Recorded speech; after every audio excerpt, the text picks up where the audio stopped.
Bang, yang dia bang. Okay, no problem. Okay, kita ada 3 rider. MSS rider, Bikers Magazine assistant editor, Dia pun MSS and MBC rider. Ride untuk Kapcai. First kita dapatkan feedback daripada MSS rider. Okay, macam mana?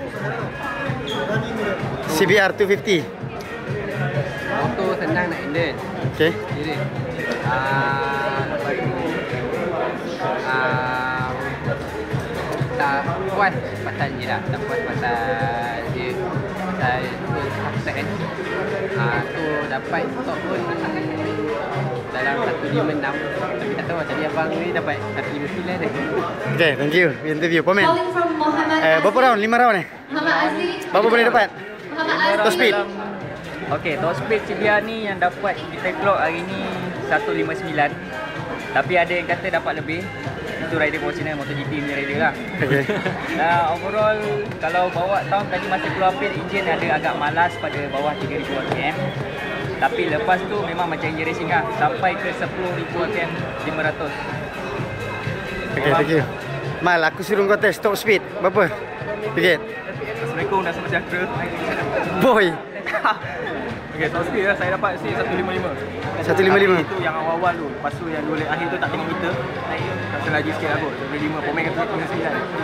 Mungkin dalam area tu lah. So, Kadar punya, orang Kadar bawa, dia kata dia dapat 17.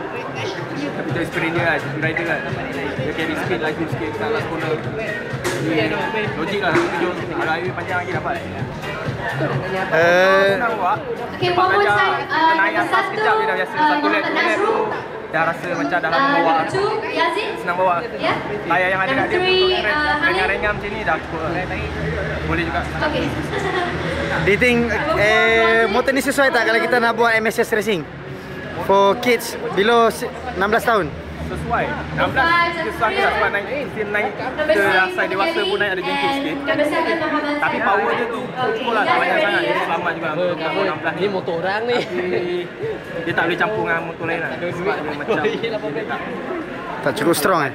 nasib ride dengan AC yang dalam 5 heavy pun dia tak boleh lawan lagi. Dia pada touring dia buat panjang-panjang punya ratio untuk perjalanan jauh sebab ini motor sport tourer.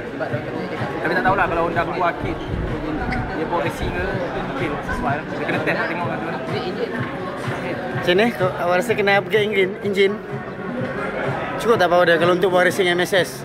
Untuk racing MSS tak rasa macam rasa susah. Memang susah.